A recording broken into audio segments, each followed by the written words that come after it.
Las llamadas leyendas urbanas basan su extrañeza en una simple clave. Se cuentan para que sean creídas, es decir, no son como un viejo cuento o relato que hacemos a nuestros niños, ni mucho menos. Se relatan precisamente para causar temor, para indicar que hay que tener cuidado en ciertas zonas o con cierta gente. El año 2006 empezó muy turbulento en este aspecto. La policía tuvo que hacer incluso algunas normativas especiales porque se contaba la historia de una siniestra pandilla. La llamaban Pandilla Sangre. La historia transcurría en alguna carretera solitaria cercana a alguna urbe española y hablaba de luces largas, luces cortas, disparos y muerte. ¿Leyenda urbana o parte de verdad, desgraciadamente, que existía realmente dentro de esa especie de gran mito? Intentamos descubrirlo y hablamos con la policía. Intentamos saber por qué hubo esa auténtica ola de pánico. Es lo que tiene la leyenda urbana. Al final nadie sabe qué parte de verdad y qué parte de pura ficción.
¿Han hecho alguna vez la prueba de mirarse en un espejo fijamente durante unos cuantos minutos? Sé que parece algo muy sencillo y muy trivial, pero les aseguro que conforme pase el tiempo va a parecer que el que está enfrente es otra persona ajena a ustedes. Es un viejo truco de la mente. Para las antiguas culturas los espejos eran una especie de puerta al más allá. Los etruscos, por ejemplo, con algunas músicas muy concretas, algunos fuegos muy concretos, generaban ilusiones ópticas y creían que viajaban al mundo del infierno. Era muy fácil, el pasaporte era un simple espejo. Y durante la Edad Media las brujas también lo utilizaban para extraños rituales de ligazón de amor o también de mal de ojo. El espejo, por lo tanto, ha sido un reflejo de todos nuestros miedos. No es normal que, sin embargo, hoy en día temamos a ese objeto. Pero claro, si reparamos en algunas leyendas urbanas, es posible que ese viejo escalofrío vuelva a recorrer nuestro espinazo. Les dejo con una de esas historias que se cuenta y que no sabemos si es verdad, si es mentira o si alguna vez ocurrió. Sandra se acercó temblorosa hasta la habitación de aquella inquietante mujer. Le habían hablado de sus poderes, de la cantidad de veces que había acertado con otros de manera infalible. Y ahora necesitaba conocer algo más sobre su futuro. Llevaba demasiado tiempo nerviosa tras los sueños que noche a noche se le repetían, sueños en los que siempre aparecía un misterioso espejo.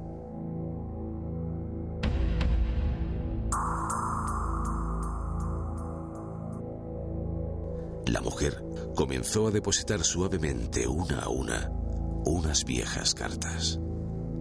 De pronto, una con la imagen de la muerte se posó sobre la mesa. Después de unos segundos de silencio, aquella bruja le confesó un secreto. La historia de Verónica, una joven que tras invocar a los espíritus a través de la Ouija, falleció en extrañas circunstancias. Era, al parecer, la única forma de ver el futuro inmediato, sentándose frente a un espejo, desnuda, con una vela, y repitiendo 3 veces el nombre de Verónica. La vidente le aseguró que después de ese ritual tendría revelaciones impresionantes. Y a las 12 en punto, tal y como decía la vieja tradición brujeril, comenzó el ritual. Se desnudó, encendió la vela y comenzó a repetir aquel nombre mirando a un punto fijo. Verónica, Verónica, Verónica. Y poco a poco, con el terror apoderándose de su alma, comenzó la visión de unas figuras que iban surgiendo como fantasmas de otro tiempo. Y la imagen de su tumba, de su propio funeral, reflejándose en el cristal. Después de todo, oscuridad y silencio. La oscuridad de la muerte y el silencio de su propio corazón detenido. Verónica, Verónica, Verónica.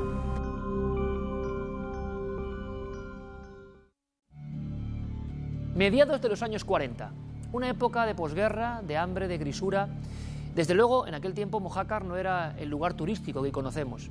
Casi un desierto, la costa y unas cuantas casas apiñadas. Hasta una de ellas llegan varios individuos con un coche norteamericano. Hablaban en inglés y buscaban por todos los medios un documento, una partida de bautismo. El archivero de Mojácar de aquella época, el sacerdote, se tuvo que quedar sin habla. Aquellos hombres buscaban los documentos sobre un niño, sobre una identidad concreta, José Guirao Zamora.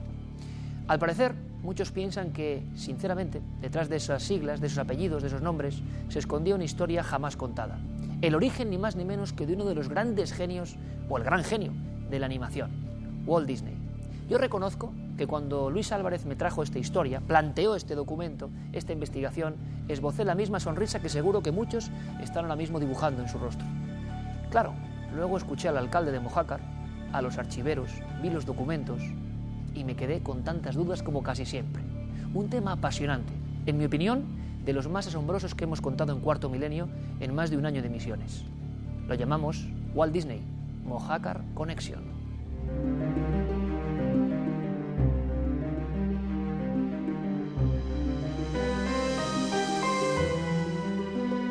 Existen leyendas urbanas que al ser escuchadas pueden parecer absurdas, incluso podrían despertar una sonora carcajada. Y es que, ¿qué pensaría si le contaran que el creador de Bambi o Blancanieves y los 7 enanitos nació en España, concretamente en Mojácar? Pues sí, en ocasiones la realidad supera la ficción, y esta es una de esas historias. La historia del niño José Guirao Zamora, quizá la identidad real de un hombre genial llamado Walt Disney.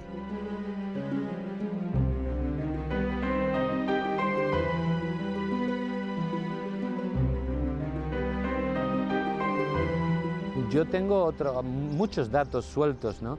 Por ejemplo, que a Walt Disney se le preguntó directamente: ¿es cierto que usted ha nacido en un pueblo de España, del sur de España? Y su respuesta fue, aparentemente, que está ahí en los documentos, su respuesta fue: ¿quién sabe? Hombre, yo estoy convencido de que José Guirao Zamora nació aquí y de que José Guirao Zamora es Walt Disney en su traducción del nombre americano. Es una mañana soleada de principios de verano de 1940. Mojácar es un lugar remoto del sur español que despierta como un día cualquiera, pero a media mañana irrumpe un lujoso coche en la plaza. A bordo del imponente vehículo, 3 extraños forasteros cuyo único interés es conseguir información sobre un niño, José Guirao Zamora. Movilizan al alcalde y al párroco y se dirigen al archivo municipal. Así comienza el mito.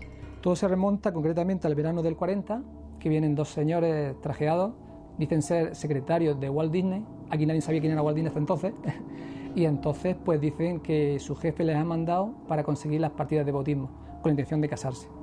Vienen aquí, hacen el correspondiente escrito para ver si José Guirao Zamora nació en el año 1901, que es la fecha que ellos creían que nació aquí.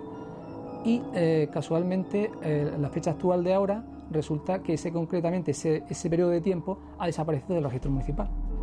Aquellos 3 hombres pusieron el pueblo patas arriba con la intención clara de llevarse de los archivos algo muy valioso: la partida de nacimiento de José Guirao Zamora, bautizado en Estados Unidos como Walter Elias Disney.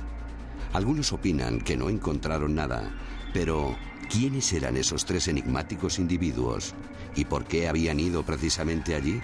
No, se saben que eran americanos, que venían de parte de la administración americana, es lo que ellos comentan cuando llegan aquí.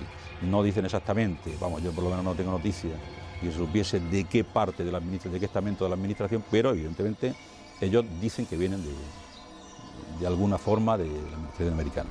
Lo cierto y verdad es que no hay ninguna razón por la que vengan 3 miembros de un estamento como el FBI, y si no eran del FBI eran de la CIA o de algo así, a Mojácar, a un pueblo que se estaba muriendo en esos días, a buscar el registro de una persona llamada efectivamente así. ¿No tiene otra explicación o sí la tiene? Las partidas de nacimiento y bautismo de principios de siglo fueron destruidas en 1936. Durante la Guerra Civil se quemaron muchos documentos. Sin embargo, el archivo municipal se salvó de la barbarie. Si esos 3 hombres estuvieron investigando, su firma y motivo de la consulta debería haber quedado reflejada en el libro de registro del año 40. Pero aquí donde debe constar el registro de entrada de esa solicitud de estos señores, ha desaparecido. Misteriosamente un tomo entero ha desaparecido. Ha desaparecido, concretamente el año 40. Es curioso. Se puede pensar que a lo mejor incluso pudieron sobornar a alguien o a lo mejor coger la documentación y hacerla desaparecer ellos mismos. Es que no se sabe. El historiador almeriense Juan Grima localizó 7 documentos oficiales de vital importancia. Al parecer, a los pocos días de la extraña visita, el ayuntamiento recibió una carta desde el Ministerio de la Gobernación con una orden muy clara: que se rastree cualquier información sobre el niño José Guirao. Nuevamente el alcalde y el cura se movilizan, entrevistan a los vecinos en busca de pistas, encuentran documentos y envían un informe completo. Se plantea una hipótesis creíble de que Walt Disney podía ser de Mojácar. Sin embargo, ¿cómo sale eso en el periódico? ¿Cómo viene esta gente aquí a Mojácar? ¿Cómo dicen que Walt Disney se llama José Guirao Zamora? Eso es el problema. ¿Quién hace ese nexo entre Walt Disney y José Guirao Zamora?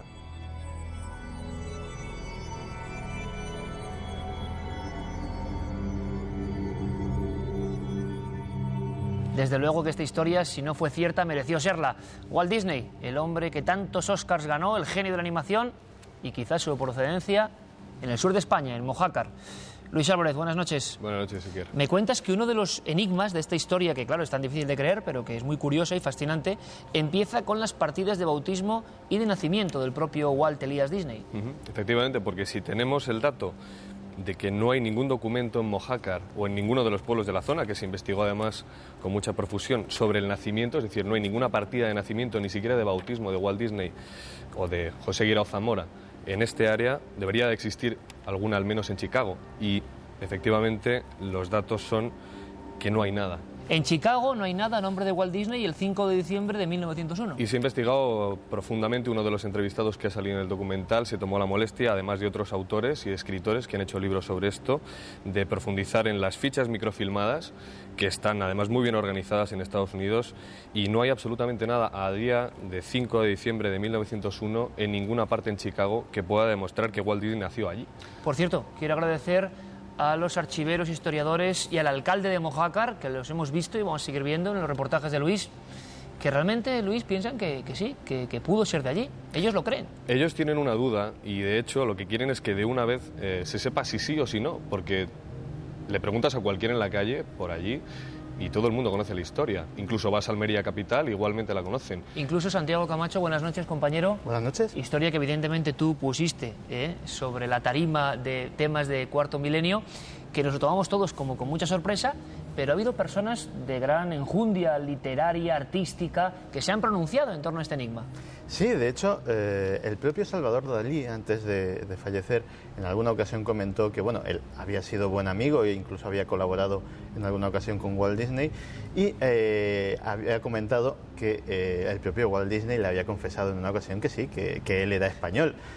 Una cosa que, bueno, no se ha podido confirmar, pero bueno, tendremos que fiarnos de la palabra de Salvador Dalí.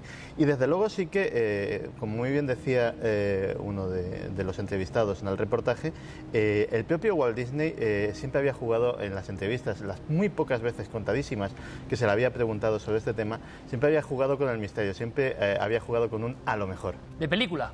Pero en Mojácar están las pruebas de esa extraña conexión con Walt Disney. Vamos a seguir indagando en la vida de ese niño, en qué pudo pasar, quién pudo ser realmente José Guirao Zamora. Corría el año de 1901. Según los informes, Isabel Zamora Aguirre, una lavandera de Mojácar, empleada en la casa del médico, habría quedado embarazada sin estar casada. Decide tener a su bebé sola, pero la presión social se hace insoportable. Así que embarcará en un ferry carbonero desde el puerto de Cartagena con destino al Nuevo Mundo, un lugar en el que empezar de nuevo. Una vez allí, las cosas debieron torcerse. Sabemos que Isabel nació aquí, que tenía 3 hermanos. Sabemos que emigraron mucha gente entonces, que posiblemente tenía un hermano, uno de sus hermanos, en Chicago. Sabemos con certeza quién fue la madre, pero ¿y el padre?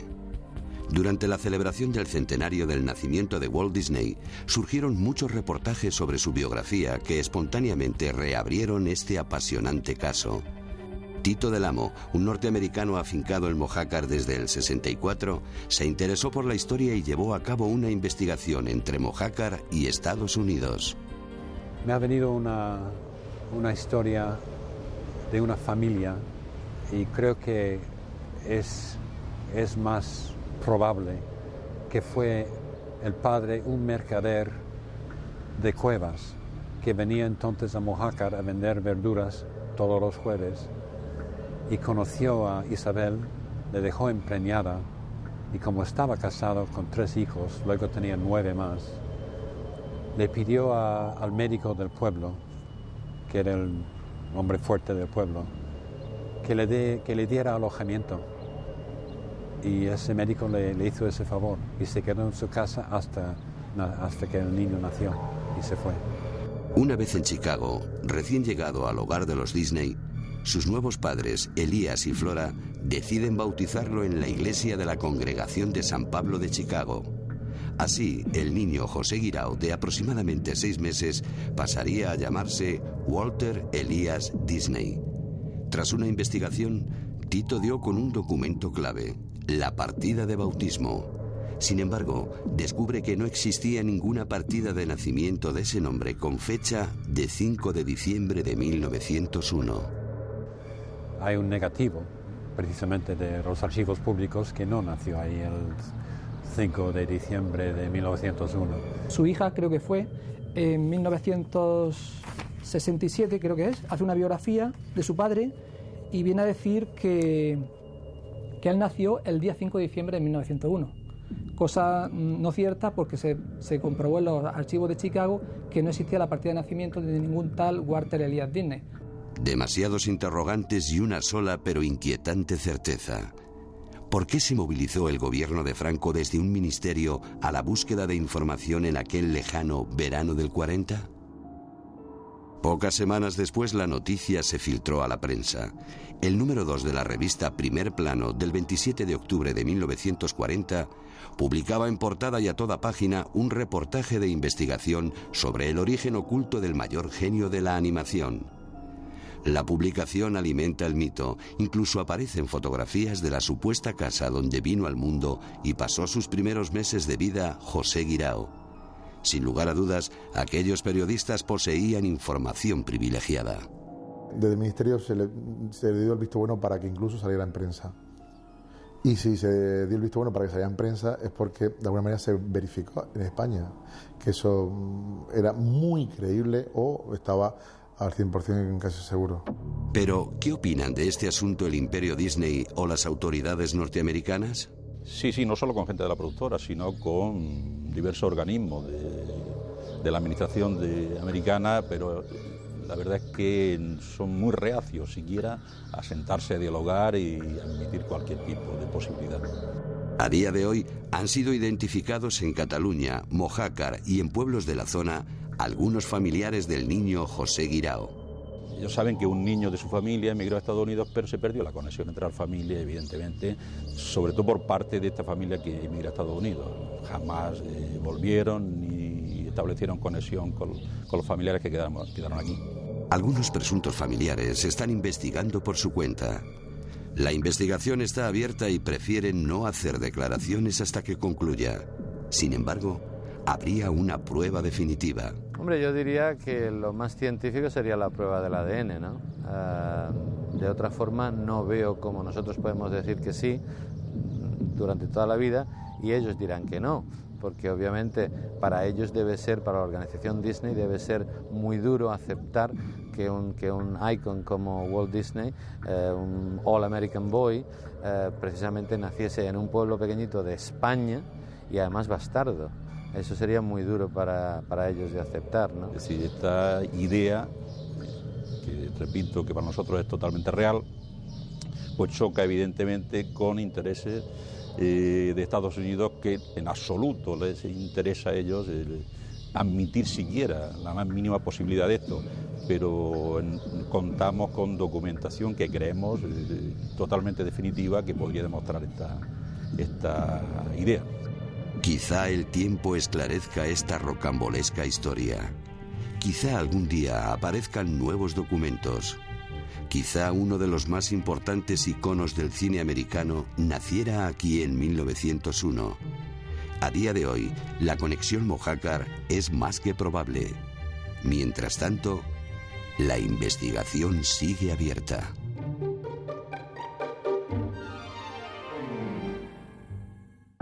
Música rock y satanismo, una extraña dualidad.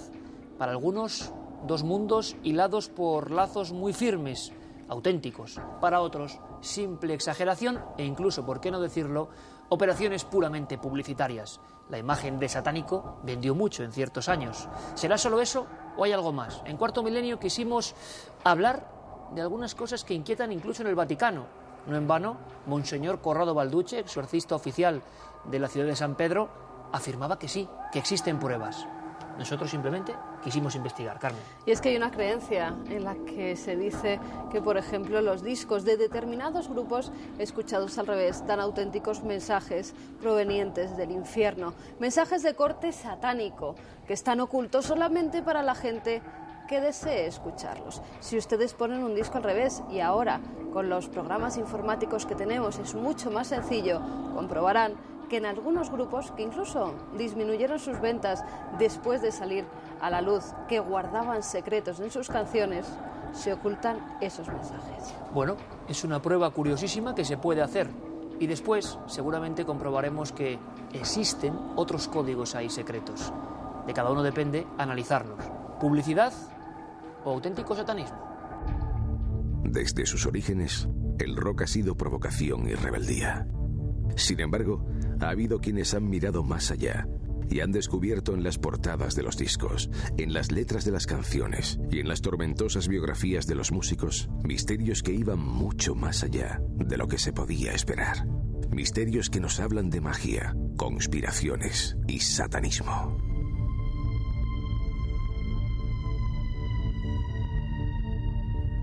En la prehistoria del rock and roll, Robert Johnson era conocido entre los amantes del blues como el hombre que vendió su alma al diablo. Dice la leyenda que hizo un trato con el maligno para obtener un éxito rápido. El 16 de agosto de 1938, Robert Johnson agonizaba vagando a cuatro patas en plena calle, aullando como un perro. Con él se iniciaba la historia del rock maldito. En el verano de 1947, Jim Morrison, el que se convertiría en la estrella de los Doors, era un niño de 4 años que se encontró con una camioneta volcada, con varios hombres muertos, indios, con el cuerpo destrozado. El pequeño Jim soñó aquella noche con ellos y desde entonces pensó que el espíritu de uno de aquellos indios se había colado en su cuerpo, convirtiéndole en una especie de chamán. Aquello le hizo ahondar en diversas creencias, como el espiritismo y el vudú. Todo ello influyó en su música y en su vida. Otro personaje mucho más siniestro, que bordeó los suburbios más oscuros del rock, fue Charles Manson, que todavía cumple cadena perpetua por el asesinato de varias personas, entre ellas Sharon Tate, la esposa del director de cine Roman Polanski. Manson era un músico frustrado que había intentado una y otra vez triunfar en el mundo del rock. Pero su relación con la música va más allá. La publicación del álbum blanco de los Beatles fue interpretada por su mente perturbada como el mensaje divino que estaba esperando para iniciar su periplo sangriento. Los Beatles también tienen una leyenda a su alrededor, la de la presunta muerte de Paul McCartney. A finales del año 1966 comenzó a circular el rumor de que Paul había fallecido en un accidente de tráfico y que su puesto había sido ocupado por un doble. Según quienes creen en esta teoría, varios discos de los Beatles contienen pistas, tanto en sus portadas como en sus canciones. Pero sin duda, la leyenda que con más persistencia ha rodeado el mundo de la música rock es su vinculación con el satanismo.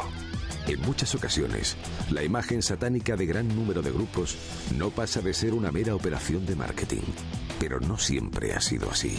Y ha habido otros artistas que han llevado mucho más allá su atracción por el lado oscuro. Los máximos exponentes de esta relación entre rock y satanismo son los Led Zeppelin, cuyo líder, Jimmy Page, era un gran aficionado al ocultismo y seguidor de las obras del gran mago negro Aleister Crowley. Su admiración llegó a tal punto que compró la mansión de Crowley a orillas del lago Ness, una casa con un largo historial de homicidios, suicidios y hechos inexplicables. Fue en aquel lugar donde murió el hijo de Page, víctima de una extraña enfermedad, y donde fue encontrado muerto en una bañera el batería del grupo, John Bonham. Otro de los grupos tradicionalmente catalogados de satánicos es Black Sabbath. Cientos de noticias les acusaban de satanías, drogadictos y corruptores de menores.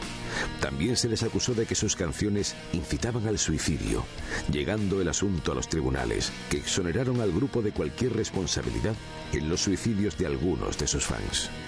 En los países nórdicos, los grupos del llamado black metal han llevado esto a sus últimos extremos.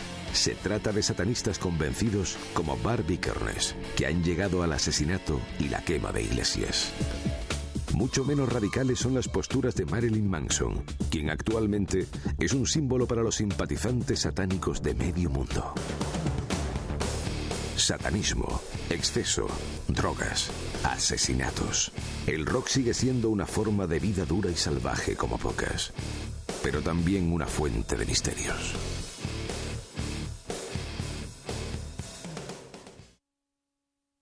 Y me quiero despedir de este nuevo viaje al misterio que hago con todos ustedes, contándoles un pequeño secreto. Yo también creía que las leyendas urbanas eran eso, puras ficciones, puros cuentos que venían de muy antiguo y que pretendían poco menos que asustarnos en este siglo XXI. Y un día me llevé una gran bofetada. El misterio a veces es así. Recuerdo que estábamos en la cadena SER, en nuestro programa Milenio 3, y hablábamos precisamente de la gran leyenda urbana, la aparición de la chica de la autopista. ¿Quién no la ha visto alguna vez o quién no ha tenido un amigo de un amigo que dice que un amigo la vio? ¿Qué curva de España prácticamente se salva de esta figura errante? Yo me lo tomaba casi a broma. Y entonces empecé el programa hablando de que esto es una leyenda que viene de muy atrás, de los Países Bajos. Allí en el siglo XVII ya se hablaba de damas de los carruajes y la técnica era exactamente la misma. El hombre detenía su carro y a veces aparecían figuras como la dama de Edge. El gran susto venía cuando esa mujer veía que portaba una especie de extraño paquete. Ese paquete era su propia cabeza. Estas historias de fantasmas, han llegado hasta nosotros impulsadas por internet, por la rumorología. Pero les cuento el final de la historia. Aquella noche hicimos un programa. Recibimos 1.502 testimonios. No era el amigo de un amigo. Eran nombres, apellidos, policías, abogados, médicos, campesinos. La mayoría de ellos habían visto algo muy parecido a la leyenda urbana. Desde ese día les aseguro que soy mucho más humilde con el misterio y con las leyendas. Les dejo con una de ellas.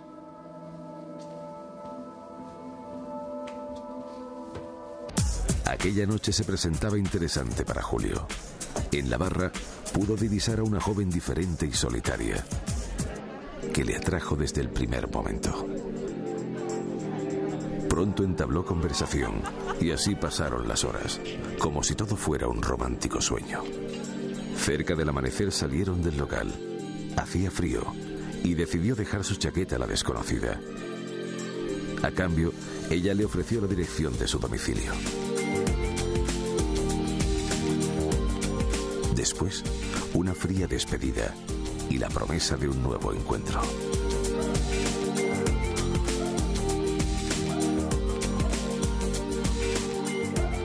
Al día siguiente, decide ir a recuperar su chaqueta a la dirección que ella le había dado.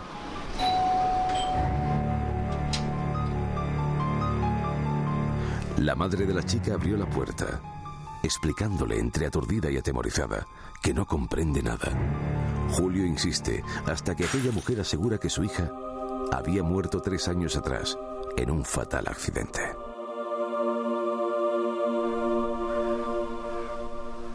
No podía creerlo. Fue tal su incredulidad que la madre le pidió que le acompañara al cementerio. El corazón de Julio latía muy fuerte y casi llega a detenerse cuando al acercarse a la lápida de aquella extraña muchacha, descubre horrorizado que su chaqueta colgaba de un lateral de la tumba.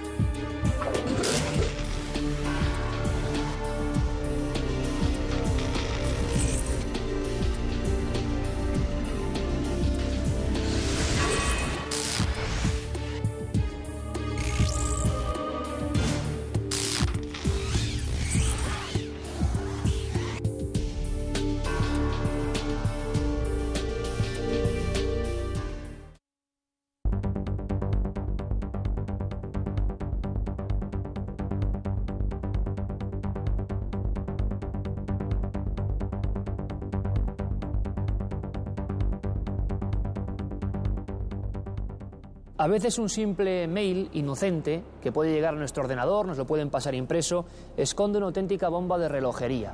Ha ocurrido hace apenas unas semanas y toda España se ha visto convulsionada por esta historia. ¿Han oído hablar de la pandilla Sangre? Desde luego el término viene de muy antiguo, pero en lugares como Almería, ahí empezó el primer foco, Almería, Córdoba, Sevilla, Madrid, Galicia, ha habido un auténtico temor a un coche negro que avanza sin luces, y que, bueno, cruzarse con él poco menos que es mortal. Leyenda urbana, realidad, mito retroalimentado constantemente por la red. ¿Qué está pasando? ¿Qué hay de verdad y de mentira en la pandilla Sangre? Ha investigado este asunto nuestro compañero y redactor de este programa, Alberto Granados. Bienvenido, Alberto. ¿Qué tal? Muy buenas noches. ¿Qué te has encontrado? Bueno, pues la verdad que me he encontrado una repetición de hechos. Es decir, estamos viendo cómo a partir de un hecho primitivo se ha empezado a evolucionar y ha empezado a derivar en otra serie de cosas, ¿no? Pero, sin embargo, en algunas ciudades de España se han colgado carteles anunciando del peligro de que, por favor, si usted ve un coche habitualmente oscuro, negro, sin luces, nunca le dé las largas. Nos acompaña también el comisario jefe del Distrito Centro de Madrid, querido amigo de este programa, comisario don José Manuel Sánchez, bienvenido. Buenas noches. José Manuel, esta noticia, incluso con fax supuestamente de la policía, con sellos de la policía, está rondando por Internet. Pero es falso, es una leyenda urbana sin más, claro. Lo que pasa es que, como toda leyenda urbana, puede terminar siendo un elemento peligroso cuando te aparezca un listo que quiere hacer la realidad, ¿no? Vamos a ver, ¿y qué leyenda urbana es esa? Usted va en su vehículo tranquilamente, en plena noche, y se encuentra eso, un automóvil que parece que ha olvidado de encender sus focos. ¿Y qué pasa? Nuestro equipo de Cuarto Milenio ha intentado recrear un encuentro, lo que dicen que está ocurriendo sobre todo en el sur de España y con bastante miedo para muchas poblaciones, con la pandilla Sangre.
Es lógico entre los conductores darse las largas para avisarle a alguien que puede causar un accidente por ir a oscuras.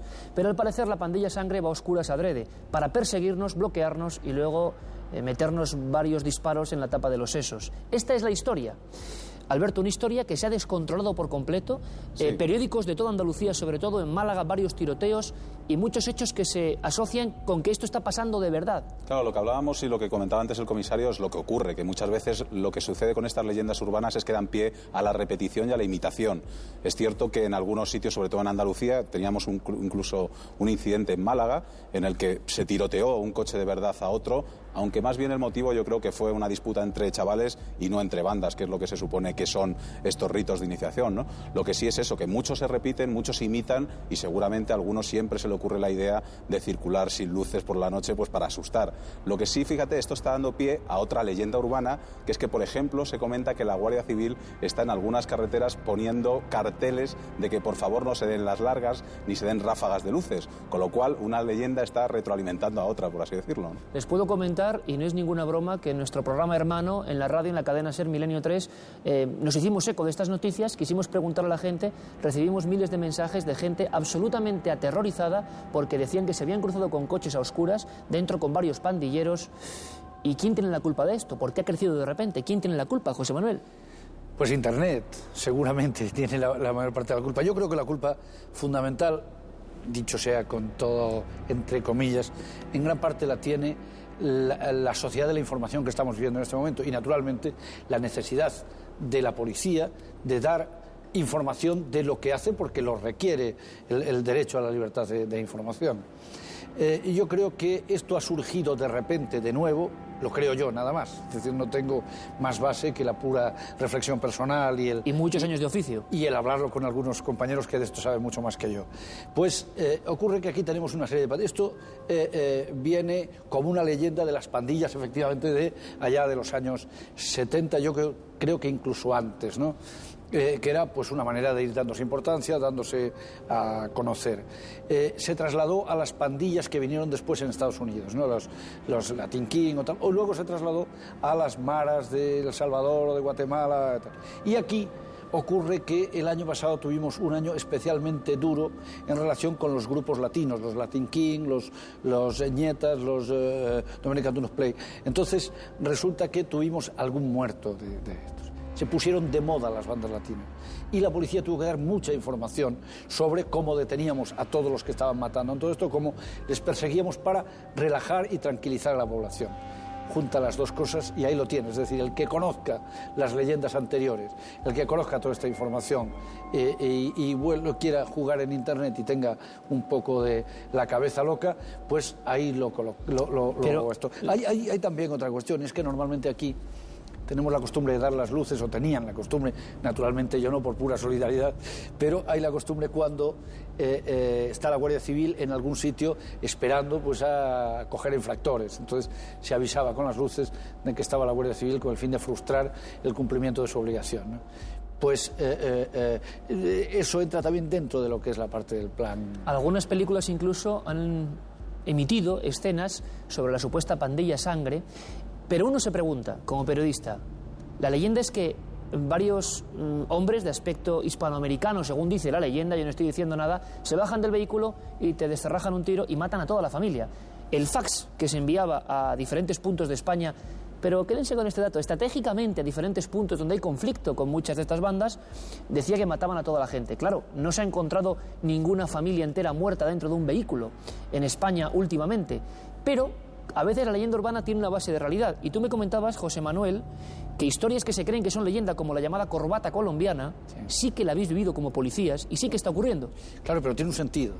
Es decir, ¿Pero qué es la corbata colombiana? La corbata colombiana, hemos tenido la semana pasada, hace 10 días, un caso concretamente en Móstoles de corbata colombiana. Pues es bien sencillo, a una persona, unos desalmados, le pegan un corte en el cuello, por ese corte le sacan la lengua y se la dejan colgando.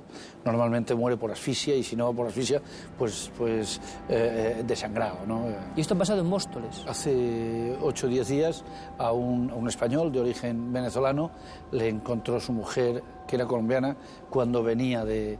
Esto llevaba 2 o 3 días muerto así. Además, con un letrero que le dejaron en las paredes, el que lo mató, que decía recuerdos del canario, esto es algo del canario, hacía una referencia al canario. Claro, pero es que esto tiene un sentido macabro, terrible y brutal, pero tiene un sentido, lo otro no. Es decir, en toda leyenda de este tipo, cuando hay un beneficio, puedes pensar que es cierto, es decir, se puede producir.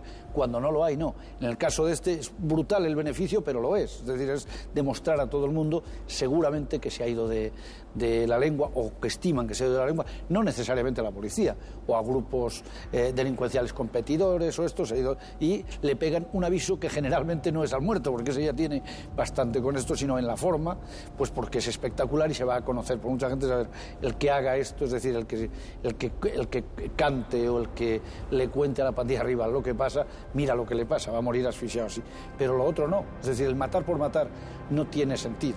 La leyenda urbana, a diferencia del cuento, nace para ser creído, para que nos atemoricemos y con alguna moraleja. Alberto Granado, nuestro compañero, ha intentado llegar hasta el punto inicial de esta historia, que al final se centra eso, en Estados Unidos, sí, hace más de 40 años prácticamente. Pues sí, fíjate, entre los años 70 y 80 empezó siendo una leyenda urbana en la que se hablaba de los ángeles del infierno, es decir, se decía o se mandaba en aquel entonces por fax o a través de rumores, el decir, bueno, si te encuentras unos motoristas con las luces apagadas, no les des la ráfaga de luz porque se dan la vuelta y acaban contigo. Luego se trasladó a Los Ángeles, con las pandillas de Los Ángeles, pandillas latinas y pandillas afroamericanas, también con la misma historia, una historia muy parecida, tener cuidado con cierta pandilla, que si vas por la noche y demás. Todo esto luego se traspasó pues hasta las maras, esas maras de Guatemala, también, que era un rito de iniciación. Todo eso ha ido evolucionando hasta que ya a partir del año 93 se hizo ya más popular en Estados Unidos, en Inglaterra, y ahora viene a España, pero curiosamente, como tú bien dices, al final muchas veces uno encuentra pues un mensaje pues racista, porque va siempre a los sitios donde pues en este caso hay más inmigrantes o hay problemas con alguna comunidad. En la red, gracias Alberto Granados por tu investigación, en la red todo encuentra un buen caldo de cultivo, todo se propaga y todo a veces nos lo creemos. José Manuel, ¿qué se puede hacer desde el punto de vista policial o de la lógica para discernir cuando nos llega un fax de este tipo? Decir, bueno, esto es una tontería, pero ¿qué elementos tenemos nosotros? ¿Acudir a la lógica más racional? ¿Cómo mejor se resuelve esto? Pues muy sencillo, acudiendo a la policía. Si mire usted, he leído esto, he escuchado esto, ¿qué hay de cierto en ello? Pues no se preocupe usted que esto es una leyenda urbana, o en todo caso, la policía, si no tiene conocimiento de ello, lo investigaremos, que es nuestra obligación, incluso aunque sepamos que es una leyenda urbana. Lo primero que te preguntarán, ¿usted conoce algún caso concreto? ¿Tiene nombres, algún indicio de tal? Datos. Ayúdenos a descubrir, porque nosotros nos encontramos con una leyenda de este tipo y en principio, naturalmente que hay que investigarla, pues solo faltaba, pero hay que investigarla partiendo de hechos ciertos. José Manuel, como siempre, muchísimas gracias por tu apunte y por darnos esa tranquilidad, porque mucha gente lo va a agradecer, ¿eh? La gente estaba muy asustada. Un abrazo muy fuerte, José Manuel, gracias. Como digo, hay cosas que son leyenda, que pueden convertirse en realidad, que hay que tener cuidado. Así que a toda la gente que nos ha escrito, tranquilidad con la pandilla Sangre. Puro mito moderno.